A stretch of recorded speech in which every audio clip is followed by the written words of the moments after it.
Metroid Prime 2, Killzone, Grand Theft Auto San Andreas, Star Wars Battlefront, Tales of Symphonia, Far Cry, and Ninja Gaiden. Do you know what all of those games have in common? They were released in 2004. It was also when we originally saw Pikmin 2 on the GameCube. It's been 9 long years, ladies and gentlemen, but Pikmin 3 is finally here.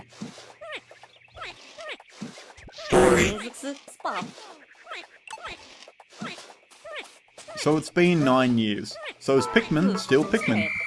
Well, yes it is, and it's better than ever. So I'll give you a loose rundown on the story. Your world has been exhausted of all of its resources, so you send out probes to find planets with resources. You find one, you send a crew, and they crash land on it. Good job. So naturally you have to scour the lands and find food so you can sustain yourself while you're waiting to repair your ship. And to do this, you take control of a crew of 3. You have the pink-haired rebellious botanist Brittany, the overly loyal lost puppy Alf, and we have the father figure with a sweet mustache, Captain Charlie. And all 3 of them are friends. Granted, I think Brittany might be a serial killer and wants to leave them all to starve, but the dynamic between the 3 of them will keep you entertained and you won't feel like quitting out of the game anytime soon. So Alf is the first of the crew to discover the Pikmin. And if you don't know what Pikmin are, you best think of them as tribal Skittles. Each different flavour has a different ability. So you take control of Alf and you use the Pikmin to find your teammates. So what I like about this is that you're just left to explore. You don't get pushed in one certain direction to find your teammates. There's no giant arrow going, go here, there's a corridor, here, go. So I like that. It gives you a nice relaxing pace and you can do whatever the hell you want. And that lets you discover all the surprises the planet has in store for you. And also for the old timers that actually remember playing Pikmin 1 and 2, there are references to the games, so Pikmin 3 has you covered in most respects. Presentation. Pikmin 3 is a first-party Nintendo title, so you should expect an excellent presentation, and that's exactly what you get. Everything from the characters' bulbous heads to the most delicious-looking strawberry I've ever seen in a game before. Copious amount of detail, impressive lighting, and it's just the amount of creativity you expect from Nintendo. It is insane. Every new area I explore, every new boss I encounter, it makes me wonder why it's taken Nintendo so long to move into the HD space. They even give you an in-game first-person camera to take photos.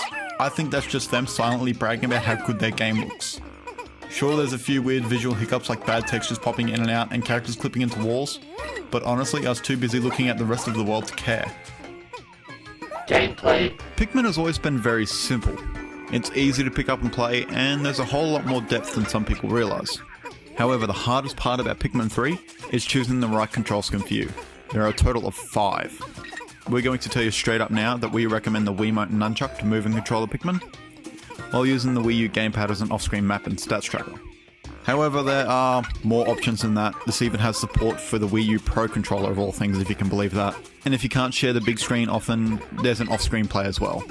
We emphasize the point that you guys experiment with these. There's a whole lot of different ways to play, and you want to be comfortable, right? Now that that's out of the way, I'll give you a basic rundown on what Pikmin 3 mostly has you doing. You gather your bloodthirsty horde of Pikmin, whether by killing enemies or plucking flowers. I'm not joking. And then you travel with your horde of Pikmin around one of 5 expansive levels. Emphasis on expansive here. These levels are huge. There's only 5 of them and the single play experience lasts you roughly 10 to 15 hours. And the game progresses in days. Days are limited to 15 minutes, and since there's so much to do via levels, so you'll find that you need to do a lot of micromanaging between your 3 different crewmates to do everything effectively or expand your gameplay time to well above 15 hours. And the best part about micromanaging is the chaos that erupts when all 3 groups are scurrying across the map collecting fruit, fighting enemies. It's some of the most fun I've ever had playing video games. Now once you eventually get through all 5 levels, there are some other stuff here to do like challenge mode, which is, well, a challenge mode. I don't know what else you want me to say about it. And then you have the weirdest part of the game, Bingo Battle. Bingo Battle puts player against player, locally only sadly, and plays somewhat of a weird card game. You gather Pikmin and kill enemies to get cards, and the person at the end of the round with the better cards wins. It's that simple. And surprisingly, there's actually quite a bit of strategy you can put behind it. And then you can get power-ups to throw that completely out the window. But either way, it's still a lot of chaotic fun, and they didn't have to throw it into the game, but they did. So hey, more content for you, right? It feels really weird saying it, but Pikmin 3 is the game you pick up a Wii U console for. It's gorgeous, easy to pick up and play, extra challenge missions and multiplayer that doesn't really need to be in there at all, but it is, and enough control schemes to suit any sort of picky player. The game is just a joy to pick up from start to finish. And not to mention, it's the best Wii U exclusive that isn't a platformer. And this is only the beginning for the Wii U. If this is any indication of what Nintendo still has in store for us, we have a bright future ahead. Hey there, thanks for watching our video. I hope you enjoyed it. If you want to keep up to date with our latest content, or even just talk to us, please feel free to follow any of the links down below in the description to our Twitter, Facebook, or even our website. And we also have a lot of exciting stuff planned for the YouTube channel as well, so please subscribe. Anyway guys, thanks again for watching, and I hope you have a marvelous day. See ya!